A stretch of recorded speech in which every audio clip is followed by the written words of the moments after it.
The story kicks off with Haruyoshi, the world's strongest exorcist, who had enemies everywhere due to his immense power. In his final moments, he activated a spell for reincarnation. He's reborn in a world full of magicians as Saika Lamprogue.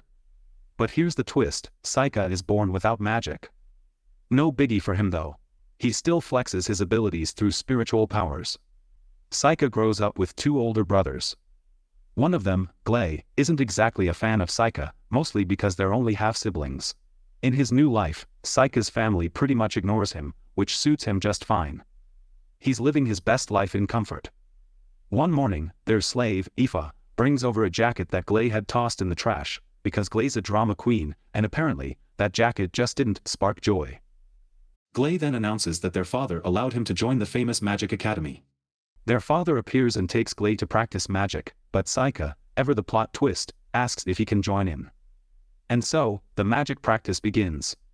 During practice, Glay tries to provoke Saika, thinking his little bro can't use magic. Boy, was he wrong.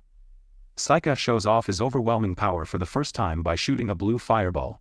Yep, a blue fireball. His family is stunned, but Dad, having heard rumors about people who can use magic without having magic energy, isn't entirely surprised. From that day on, Saika gets more attention from his father and learns more about the magical world. By the time Saika turns 11, he wonders if he can summon the powerful Ayakashis he had sealed in his previous life. So, he opens a gate and summons Yuki, who's over the moon to see her master again. Saika is amazed that Yuki instantly recognizes him in his new body. To keep Saika's powers a secret, Yuki turns into a little fox and hides in Saika's hair. The next day, a girl spills water on Glay, which makes him furious. He demands that Aoife come to his room in the evening, but Saika overhears and steps in. Glay attacks Saika, but Saika easily deflects it. Glay's plans for the evening ruined, thanks to his younger brother. Later, Aoife asks Saika to heal an injured carbuncle hatchling that got separated from its mother. Saika, not wanting anyone to see his exorcism powers, asks Aoife to look away while he works his magic. The carbuncle heals, and Aoife is amazed that Saika, who has no magic power, can still cast spells. Saika, having noticed that Aoife can see spirits, asks her about her secret. Aoife admits that she can see elementals, and Saika decides to teach her some magic. They practice together for months until Saika's 12th birthday. As usual, Saika doesn't get a special meal like his brothers because he's the son of one of his father's less loved ones. After that, his brothers want to train with Saika, but as always, Glay's only goal is to tease him. Suddenly, the maids alert the family that a huge monster is approaching. Saika dashes to Aoife, worried about her safety. When he arrives, Aoife is already holding her own, pushing the monster back with fire magic. Saika steps in and finishes off the giant salamander with a poison attack. The salamander topples over, and everyone is shocked that Saika was able to defeat such a beast. That evening, Saika's father returns from town, and there's a feast in Saika's honor. Saika seizes the opportunity to ask his father if he can go to the Magic Academy, and his father agrees. Saika also wants Aoife to accompany him, but for that to happen, she needs to prove she can use magic. Saika gives her a magic wand, and Aoife casts a high-level fire spell, earning her a spot at the academy alongside Saika. However, since only one family member can attend the Magic Academy, Glay joins the army instead. Before leaving, Glay challenges Saika to a duel. Saika accepts, and that evening, their older brother, Luft, visits Saika with a birthday gift. Luft, feeling a bit guilty, apologizes for not always being the best brother and wishes Saika success at the academy. Saika is touched by the gesture, but Glay, being Glay, interrupts and demands a duel. Full of anger, Glay intends to use powerful fire magic to hurt Saika, but the spell doesn't work on him. Saika then creates a barrier, causing Glay's attacks to bounce off harmlessly. Next, Saika immobilizes Glay with a spell that brings him to his knees. Glay admits defeat. When it's time to head to the academy, Luft bids Saika farewell and wishes him well. Aoife and Saika ride off in a carriage, while their father reminisces about how Saika came to join their family. It turns out that Saika is actually his brother Gilbert's son, who was brought to them by a mysterious woman. From the start, Saika's father knew he was special and felt it was the right decision to send him to the academy. Upon arriving in the capital, Aoife, who has a crush on Saika, tries to make her move. She wants to share a room with him at night, but naive Saika sends her off to lunch alone because he's not hungry. Later, Yuki appears and tells Saika that Ifa is obviously in love with him, but Saika, clueless about women's feelings, doesn't quite get it. The next day, Saika and Ifa take the Magic Academy entrance exam. First, their elements are determined by a magic crystal ball. Ifa is revealed to have wind and fire elements, which surprises everyone since she's not a noble. When it's Saika's turn, the crystal ball shows that he has no magic. Everyone assumes he only got into the academy because of his family connections. But Saika isn't bothered. Suddenly, a student named Amyu, who can use all 4 elements, appears, leaving everyone amazed. During the entrance exam, students must demonstrate their magic. Ifa goes first and accidentally destroys the target with her powerful flame magic. She apologizes, then moves on to the next target and uses wind magic, piercing through a stone wall. Everyone is stunned by her power, even Saika. When it's Saika's turn, everyone expects him to fail. Instead, he uses blue flames that no one has ever seen before. Saika then casts an earth spell, creating a metal that no one recognizes, and destroys the target with his mysterious magic. The teachers are so confused they don't even know what to think. Saika calmly moves on, casting a water spell that turns into ice, freezing the target. The other students, who can only use weak magic, are left completely baffled. Later, the teachers discuss the results. It's revealed that in another group, there's a student who can use all the basic elements and has the potential to become a future hero. When Saika and Ifa check their results, they find that Ifa came in second in the entrance exam, and Saika came in third. Saika is genuinely surprised by how well Ifa did. That evening, they attend the new students' welcome event. On the way, Saika and Ifa notice something suspicious and find a magic circle. Saika uses his powers to observe it. During the event, Mew, who placed first in the exams, gives a speech. Suddenly, demons appear and attack. Saika watches the situation carefully, planning to stop the demons, but Amyu beats him to it, taking down the demons. Saika quickly realizes that these demons are just minions acting under someone's command. He searches for the leader and finds him near the magic circle. The demon leader summons henchmen who rush toward Saika, but he makes them disappear with a spell. The demon, unimpressed, underestimates Saika and attacks with sword magic. The demon manages to teleport behind Saika and cuts off his arm. The demon then reveals that their target is Amyu because she's destined to become a legendary hero and a threat when the Demon King rises. The demon leader then casts a strong spell and succeeds in severing Saika's head. But Saika isn't truly defeated, he's just messing with the demon because he can revive himself continuously. The arrogant demon still wasn't impressed by Saika, so he tried his hand at water magic. Guess he thought Saika needed a bath. Next, he unleashed an Ayakashi that zapped lightning everywhere. The demon managed to kill Saika again, but little did he know, Saika was like a bad penny, he just kept coming back, thanks to his trusty paper Hidegatus. With all the demon's secrets now in his pocket, Saika summoned a dragon-like Ayakashi that gobbled up the demon and tried to make a run for it. He sent his Hado goddess after it and sealed the powerful Ayakashi once more. After that little adventure, Saika returned to the hall, where Ifa filled him in. Amyu had single-handedly wiped out the demon's henchmen, leaving the other students both in awe and utterly terrified of her. Talk about making a first impression. The next day, on their way to the academy, something strange nearly splashed onto them, but Saika was quick to teleport himself and Ifa out of harm's way. Turns out, their teacher, Mr. Cordell, had been experimenting with dark magic and accidentally spilled a dangerous mixture. He was relieved that no harm was done, except to his pride. Later, in Miss Karen's class, Saika and Amyu were picked to work on a school project in Ladonia Forest. After class, Saika explained to Ifa that he wanted to befriend Amyu because he understood how tough it was to be praised as the strongest while also being feared. Ifa got it and wished him luck in his friendship quest. Saika and Amyu ventured into Ladonia Forest, where they stumbled upon a magic circle. Suddenly, Amyu got a headache, and the two were teleported into a dungeon. Talk about a rough detour. Inside, they were immediately attacked by monsters. As they searched for a way out, Amyu was surprised by Saika's mysterious powers. When more monsters attacked, Amyu tried to handle them solo but was overwhelmed. While she was out cold, Saika summoned a powerful Ayakashi that made quick work of the dungeon's creatures. When Amyu woke up with another pounding headache, Saika suspected she might be cursed. He created a barrier and asked her to undress so he could check for any curses, strictly professional, of course.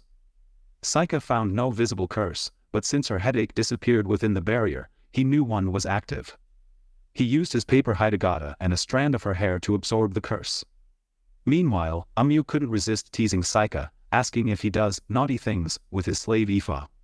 She also pointed out that it's obvious that Ifa has a crush on him, which is news to clueless Saika. Amyu then opened up about her past, explaining how she was always strong and loved to fight, which made her both admired and feared as a child. Saika encouraged her, saying there's nothing wrong with enjoying a good fight. They slowly became friends, and Amyu thanked him for the encouragement and for saving her earlier. Later, they made their way to the dungeon boss room, where they faced a giant cobra with a venomous bite. But the fight was over in a flash. Saika distracted the cobra with a metal spell, allowing Amyu to finish it off with a fiery slash. After defeating the dungeon boss, Amyu was thrilled and gave Saika a big hug. Saika was happy to have made a friend, and Amyu blushed. Maybe she was warming up to more than just fighting. They found a sword in a ring as rewards from the dungeon. Amyu claimed the sword, while Saika took the ring. They promised to explore more dungeons together in the future. Back at school, they reported the hidden dungeon trap to their teachers, who were shocked since no one knew about its existence.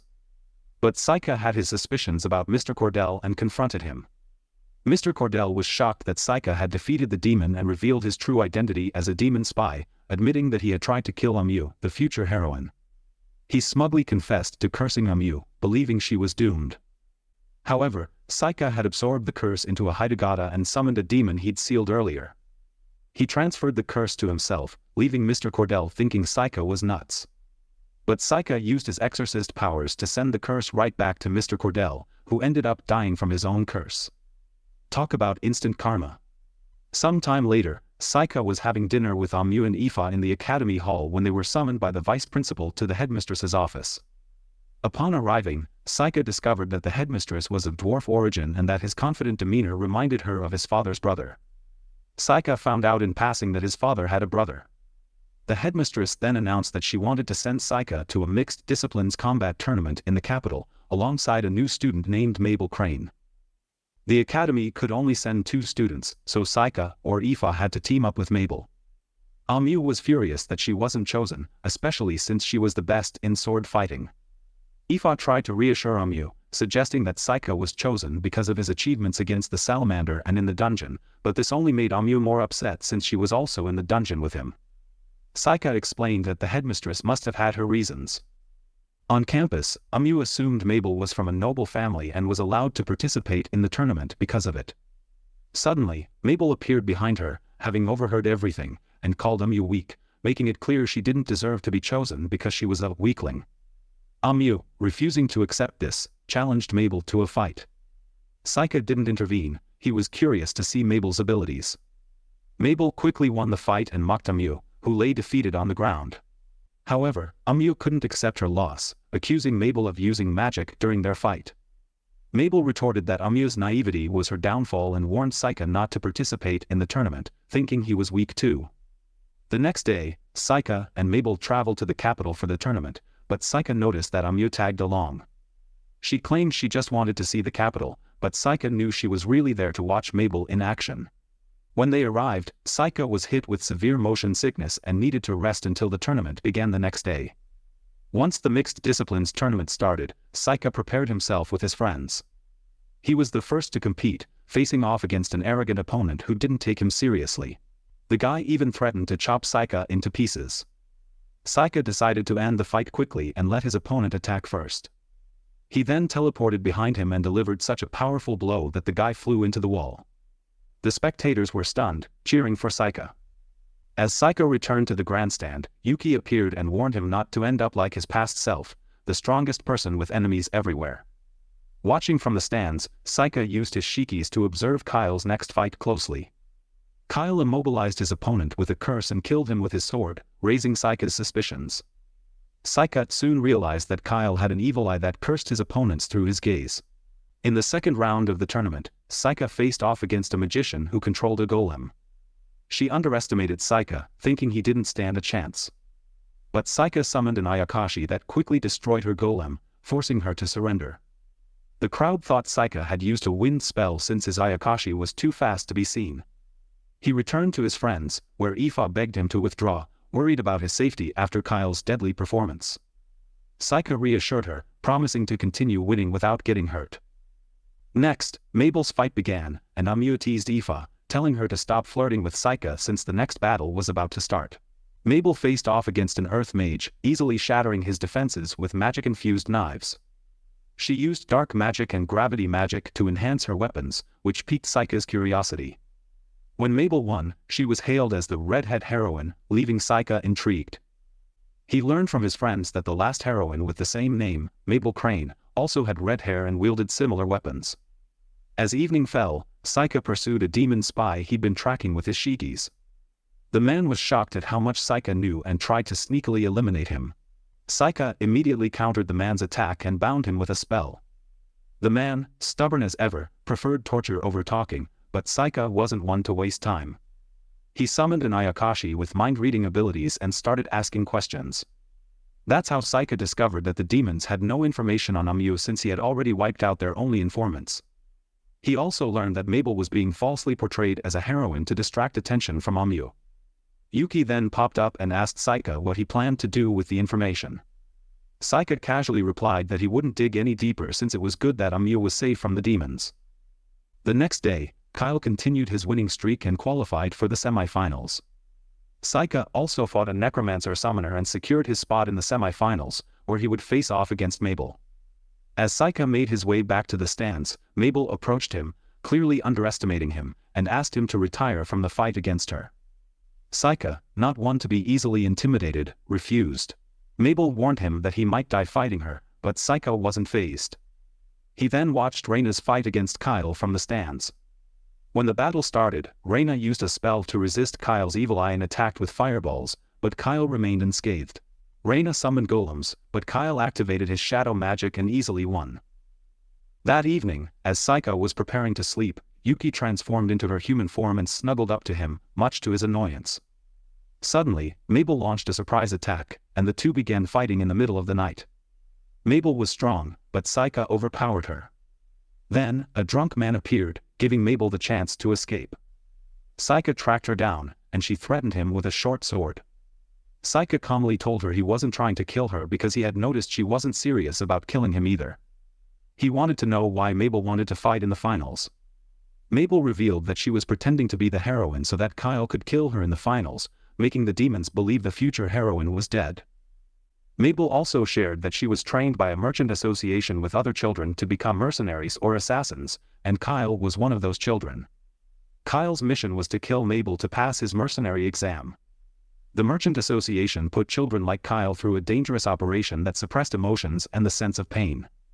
Mabel explained that in the association, a group of 4 children would be trained together, and one of the 4 had to kill the others as a test to become the perfect mercenary. She also mentioned that she wanted to kill Kyle in the final because he had killed her brother, who was part of their mercenary group. However, Saika saw through her lie. He realized that Kyle was actually her biological brother and that her hair was just dyed. Saika understood that Kyle had been a good brother until the Merchant Association turned him into a cold-blooded killer through the dangerous operation. Before the operation, Kyle had even begged Mabel to kill him if he wasn't himself anymore afterward. Moved by her story, Saika decided to fight Kyle in the finals instead of Mabel, as he didn't want to let her die. He also promised to defeat Kyle and help her. The next day, the semi-finals began, and Saika faced off against Mabel. Mabel immediately used her gravity magic to attack Saika, who teleported away. Mabel then tried to defeat him with throwing knives, but Saika countered by casting gravity magic on her. He combined wood and metal magic to bind and immobilize her, ending the fight with the referee announcing his victory. In the finals, Saika fought Kyle.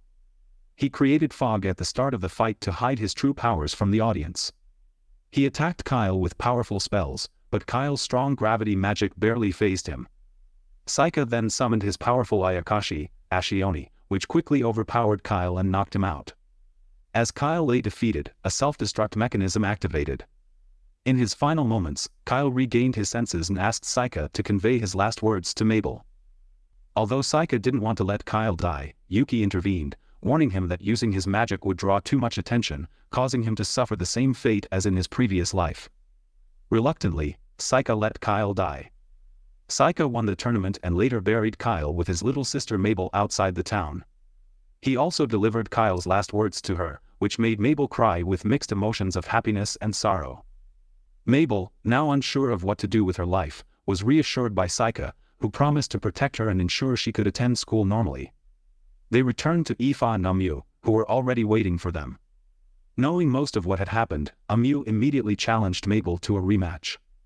During their fight, Amu first played a trick, then used gravity magic, surprising Mabel greatly.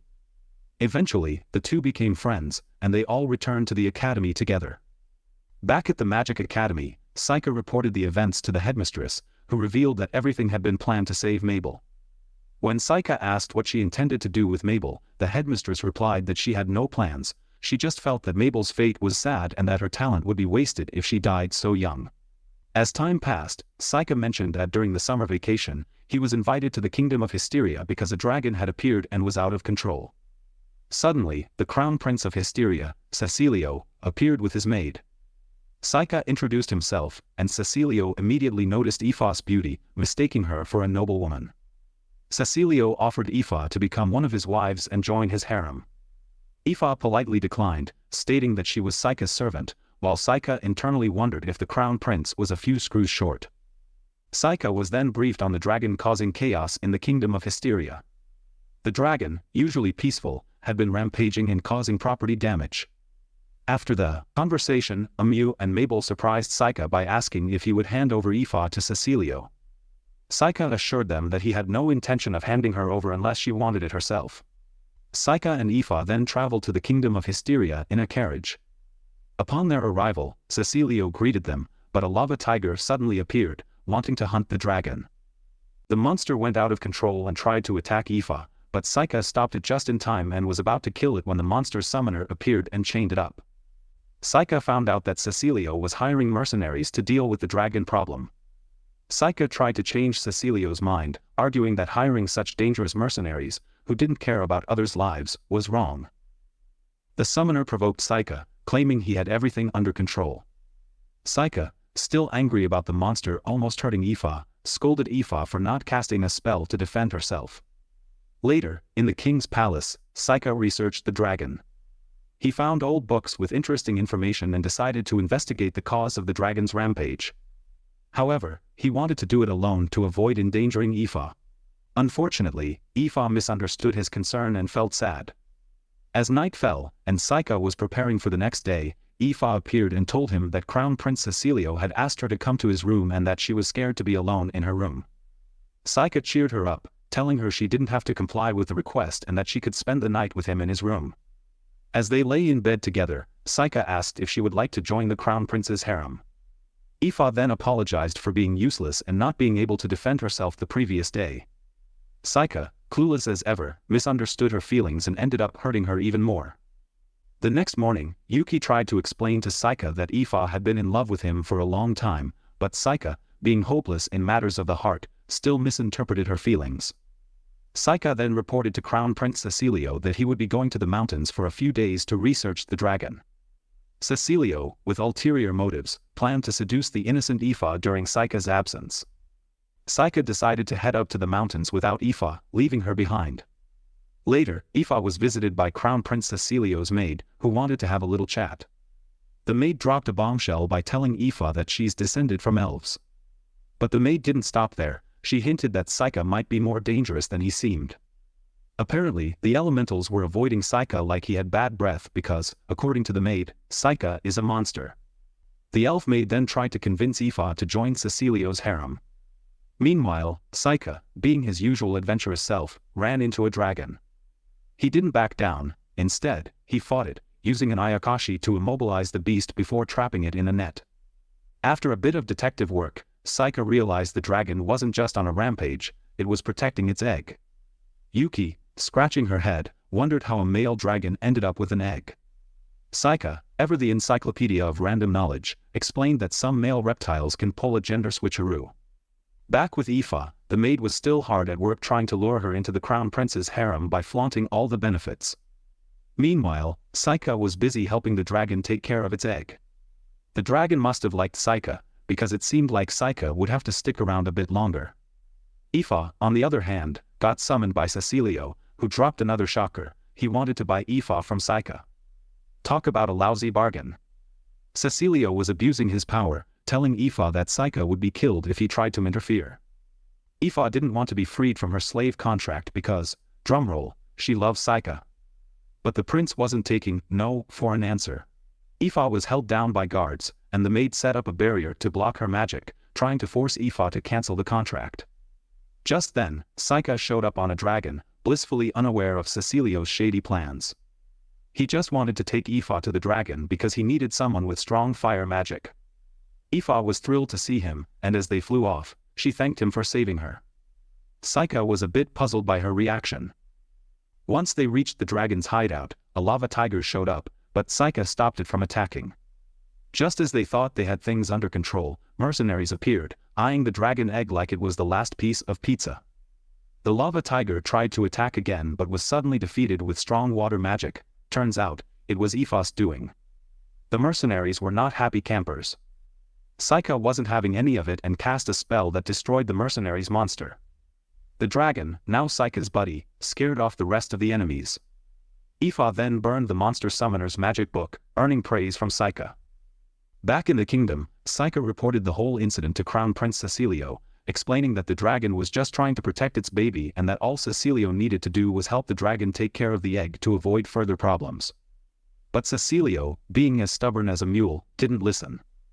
Instead, he asked Saika to get rid of the dragon, and when Saika refused, Cecilio lost his temper and wanted Saika killed. He also demanded that Aoife become a citizen of his realm, trying to force her away from Saika. Saika, not one to be trifled with, told Cecilio to stop acting like a spoiled brat and that he would never give up Aoife. Cecilio's maid stepped in to stop the tantrum-throwing prince, and Aoife was finally allowed to express her opinion. She firmly declined the prince's offer, saying she wanted to stay with Saika. The maid apologized to Saika, and the two returned to the academy. A few days later, Saika suddenly invited Amyu to his home, which made Aoife a bit confused. Saika explained that he wasn't proposing marriage or anything, his father simply wanted to meet the best student at their academy. Mabel was also invited. When they arrived at the Lamp Rouge estate, Saika was greeted by his brother, Luft, and Aoife's father. Saika's friends introduced themselves, and Luft complimented Aoife, making her blush. Then, out of nowhere, Saika's brother Glay showed up, itching for a fight with Saika. Glay wasn't angry anymore, he was actually thankful because Saika's actions had led him to join the army, where he was having a blast. But Glay still wanted a rematch. Amyu, ever the challenger, stepped up and said she'd fight Glay instead. Saika promised to accept Glay's duel if he could beat Amyu first. Glay agreed, and Saika laid down one rule: no magic. Amyu and Glay faced off, with Glay deflecting Amyu's attacks, but he ended up tripping and faking out Amyu by pretending to use magic. Amyu wanted a rematch, but Glay refused. So, Saika kept his promise and agreed to fight his brother. Suddenly, Princess Fiona appeared. Glay was her knight, and she wanted to see him fight Saika, but Glay lost interest in the fight with Saika because of the Holy Princess's presence. Glay introduced Princess Fiona to Saika's friends, and they were all surprised to meet her. Yuki was curious about the noble title, Holy Princess, so Saika explained that Fiona was called that because her mother was a high priestess and her father an emperor. Fiona met Amyu and was thrilled that Saika gave her the chance to meet the future heroine. After the princess left the room, Saika's friends confronted him, and he apologized for not telling them the real reason for inviting them. During lunch, Saika told the Holy Princess about his recent encounter with a dragon and how he befriended it. Fiona was amazed that Saika had flown on a dragon with Aoife. She got curious about Saika's relationship with Aoife and asked how they felt about each other. Aoife, flustered by the question, said she was just his maid. During the meal, the Holy Princess also learned more about Mabel. Saika's father then brought up a conversation with Adis, mentioning that Adis wasn't too happy that Aoife was sent to the Magic Academy, but Saika's father defended Saika, saying he was a good boy. Later that evening, Amyu showed up in Saika's room, and Saika found out that Amyu planned to become an adventurer after the academy, thinking Saika would want to continue studying. Saika cheered her up, promising that he'd keep his word and join her on her adventures. Amyu was happy to know that Saika would be with her on her journey. The next day, Fiona wanted to explore the city and asked Saika to hold hands with her. She was curious about love and wanted to know how romantic relationships develop, asking Saika and Amyu for their thoughts. While they were sightseeing, an accident happened at a construction site, putting the holy princess in danger. Amyu and Glay quickly reacted, using powerful spells to protect her. Fiona was saved and, surprisingly, lost interest in Saika, thanking Amyu and Glay for saving her. After that, they decided to return to the Lamp Rouge estate. Before heading home, Saika gave Fiona a gift, and she was overjoyed since she'd never received a gift from anyone before. Saika also created a magical mirror for her, which she appreciated. Later that evening, Saika was surprised to see his brother Glay working out non-stop, training hard as a knight. Glay mentioned that Fiona could see into the future and that she seemed interested in Amyu and Saika, which was a sign to be cautious. In the days that followed, Princess Fiona searched for Saika daily, but he kept dodging her, teleporting away whenever she got close. Yuki, curious, asked him why he was avoiding the princess. Saika explained that his divination abilities and her future vision were different and not the same thing. Later, Saika met Amyu, who mentioned she'd been training with his brother Glay in swordsmanship. Saika was surprised to hear that Amyu couldn't beat his brother, despite being the talented heroine. Amyu convinced Saika to spend some time with Princess Fiona, so he reluctantly agreed. Fiona invited Saika to play chess, and during the game, she asked him which piece he thought was the strongest. Saika, thinking about reality, said the nobles were the strongest. But Fiona shared her view that ordinary citizens and peasants were the true powerhouses because they were greater in number and could blend in, making them the strongest. Saika then asked her more about her ability to see the future and why she put herself in danger a few days earlier, even though she knew an accident was coming.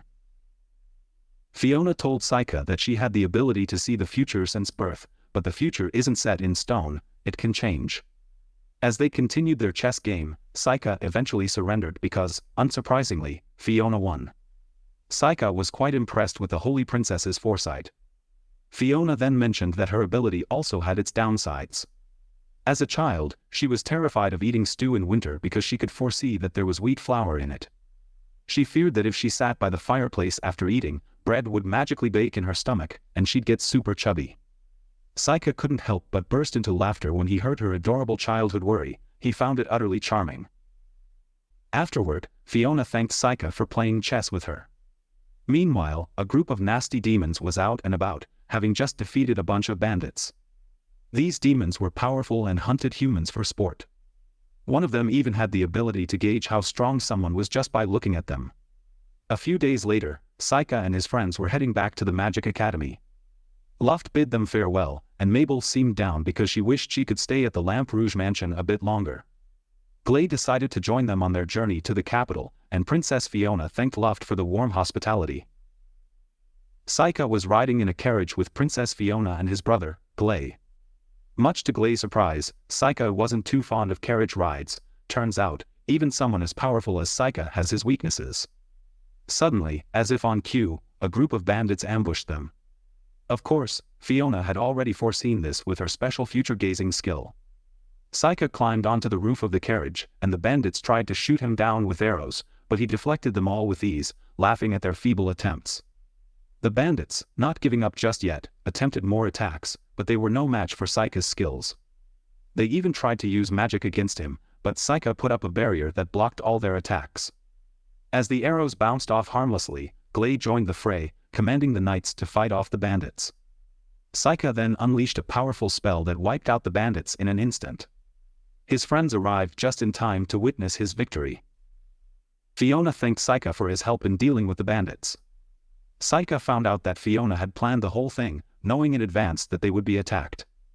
They finally arrived in the capital, and Princess Fiona expressed her gratitude for the lovely time they spent together. Glay also said his goodbyes to his little brother, Saika, and Saika bid farewell to Fiona and his brother. Meanwhile, those dangerous demons were making their way to the capital, with their sights set on killing the current heroine, Amyu. In the days that followed, the headmistress of the Magic Academy offered Saika a position on the student council. Yuki was concerned that joining the council would draw too much attention to Saika. However, Saika reassured Yuki that it wouldn't be a big deal and that his new role wouldn't interfere with his goal of living a quiet life. He added that he still planned to keep his strength hidden and continue taking down dangerous enemies from the shadows. The demon group, led by Zor, had arrived in the capital, ready to hunt down Amyu. Zor ordered his group to split up and find Amyu at the Magic Academy. The demons were confident that no humans could stand up to them, so they marched toward the academy with a cocky attitude. However, the demon Ganes accidentally teleported the group to the guild grounds, where Saika was already waiting for them. He conjured a thick fog, and Ganes, spotting some humans, launched a fire magic attack. But when he checked the bodies, he noticed something strange. Elsewhere, the monster tamer Lonnie and his sidekick Perslaria were teleported to another area, still searching for the heroine. Suddenly, a human appeared, and Lonnie summoned demon wolves to attack. The wolves lunged at the human but only found one of Saika's talismans. Meanwhile, the ogre Mutarev was on his own hunt but was ambushed by Mabel. She mistook him for someone from her old organization, the Merchant Association, who was seeking revenge. The ogre, clueless about what she was talking about, soon found himself in a battle. Mabel, underestimated by the ogre due to her appearance, fought with all her might and managed to bind him with magic. However, Mutarev, resistant to all magic elements, broke free and prepared to kill her. But just in time, Saika used a talisman to teleport Mabel to safety. All the demons were eventually lured to a specific location by Saika, still unaware that it was a trap. They noticed that every human they encountered seemed odd, and after defeating them, a strange paper figure was always left behind. Suddenly, Saika appeared, revealing that they had fallen right into his trap. Zor, the demon leader, used his ability to gauge Saika's strength and froze in fear at what he saw. Meanwhile, Saika taunted the ogre and, with a simple cursing spell, decapitated him effortlessly. The demon Perslaria, enraged by the death of her ogre friend, sought revenge. She wielded an evil eye, but Saika decided to show her what true power looked like. He summoned a massive snake Ayakashi named Hakura, who also had an evil eye and quickly killed Perslaria. The sight of the snake terrified everyone, and Lonnie tried to have his monster attack Hakura. But Saika's Ayakashi defeated Lonnie's monster with ease, and when Lonnie tried to tame Hakura, he was eaten for his trouble. Saika found it amusing that a demon was trying to tame his Ayakashi. Zor, frozen in fear, realized that Saika was far more powerful than any of them. He ordered one of his comrades to flee because he had seen with his own eyes that Saika was a demon king. The demons were terrified, realizing that Saika was a demon king who protected the heroine Amyu and was on the side of the humans. In a last-ditch effort, Zor attacked Saika with all his might, but Saika easily defeated him. Ganes, the last demon standing, managed to teleport away, badly injured and in disbelief that Saika was supposed to be the demon king. Suddenly, Ganes's chest was slashed open, and he died instantly from the injury. The demons stood no chance against Saika's overwhelming power. Mabel then appeared and told Saika about the assassins, thinking they were after her. Saika revealed that they were actually after Amyu and that he had defeated them all. He also asked Mabel to keep this information secret. Next day, all the students were gathered in the school hall, and Saika had to give a speech in front of everyone. He asked Amyu for advice on his speech, but before he could get started, knights suddenly appeared, looking for Amyu.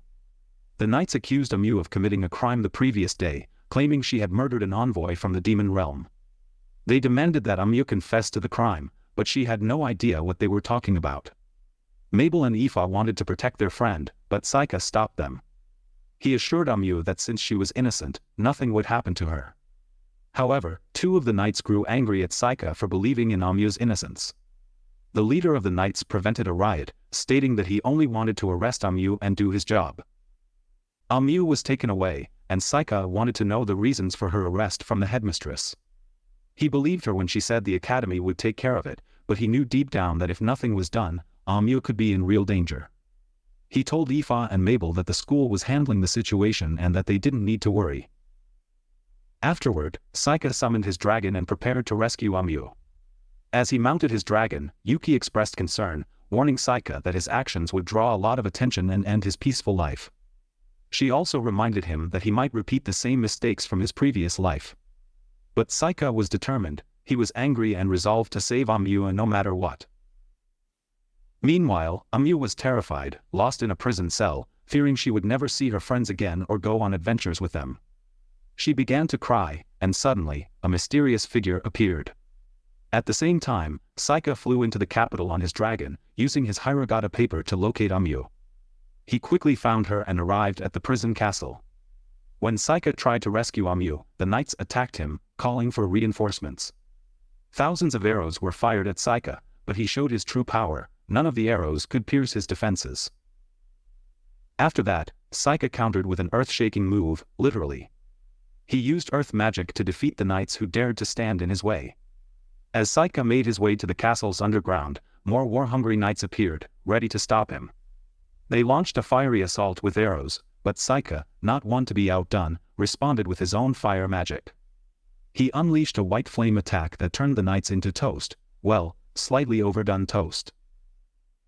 As if that wasn't enough, Saika summoned a powerful Ayakashi who effortlessly slashed through the knights like they were butter. In just a moment, Saika and his Ayakashi had defeated countless knights who, frankly, didn't stand a chance. Finally, Saika reached the underground and freed Amu. But instead of a warm thank you, Amu was furious. She was worried that Saika might have bitten off more than he could chew by rescuing her. She didn't want to go with him because she feared putting him in more danger. But Saika, ever the hero, told her that she was the heroine, and if she didn't flee with him, she'd be toast, literally this time.